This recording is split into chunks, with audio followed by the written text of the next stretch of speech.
और गाजा से इस समय की एक बड़ी खबर हमें मिल रही है। गाजा से इजराइल की ओर एक बड़ा हमला किया गया है। गाजा की ओर से कई रॉकेट दागे गए हैं। गाजा ने दर्जनों रॉकेट दागे हैं।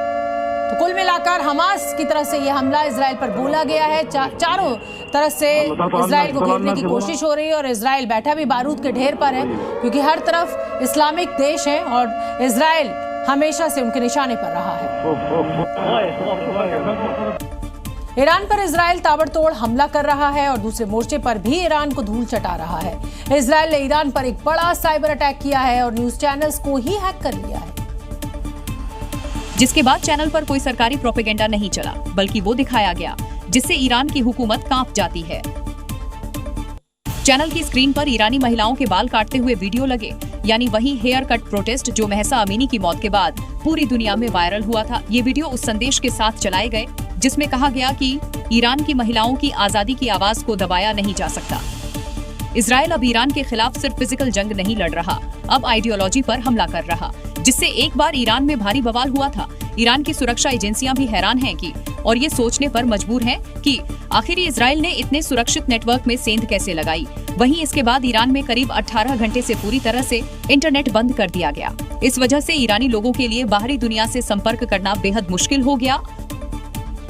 इजराइल और ईरान के बीच जारी जंग में सिर्फ बम और मिसाइलों से ही हमले नहीं हो रहे, बल्कि जुबानी जंग भी जारी है। नेतन्याहू और खामेनेई की ओर से आ रहे बयानों के बीच ईरान के सैन्य प्रवक्ता ने भी इजराइल को मौत की धमकी दी है। दरअसल ईरान के ऑपरेशन ट्रू प्रॉमिस 3 के प्रवक्ता कर्नल इमान ताजिक ने ये स्टेटमेंट जारी किया है, जिसमें उन्होंने इजरायली जनता को चेतावनी देते हुए कहा है कि या तो नरक में जाने के लिए तैयार रहें या फिर इस जमीन को छोड़कर भाग जाएं। इससे पहले नेतन्याहू ने supreme leader Ayatollah Ali Khamenei को मॉडर्न हिटलर कहा था और उनकी मौत का फरमान जारी किया था। वहीं दूसरी ओर ईरान की ओर से भी नेतन्याहू की मौत से कम पर ये युद्ध रुकने के मूड में नहीं लग रहा और दोनों ही देश एक दूसरे पर पूरी जान लगाकर हमला करने में जुटे हुए हैं। ईरान और इजराइल के बीच जारी जंग अब बेहद खतरनाक मोड़ पर पहुंच चुकी है। आम नागरिकों को बचाकर हमला करने का दावा हवा हवाई हो चुका है और दोनों ही देश एक दूसरे के नागरिकों को निशाना बनाने से भी नहीं चूक रहे। देखिए कैसे ईरान ने इजराइल के अस्पताल पर हमला किया है। इस हमले में इजराइल के बीरशिबा में मौजूद सोरोका अस्पताल पूरी तरह से तबाह हो गया है। ये हॉस्पिटल के बाहर की तस्वीर है, जहां अस्पताल का एक बड़ा हिस्सा मलबे में तब्दील हो गया है। अंदर की तस्वीर भी इस हमले की भयावहता को दिखा रहा है। अंदर मौजूद मेडिकल उपकरण पूरी तरह से तबाह हो चुके हैं। चारों तरफ अफरा तफरी का माहौल है। इस हमले के बाद नेतन्याहू ने स्टेटमेंट जारी कर कहा, ईरान को इसकी कीमत चुकानी होगी।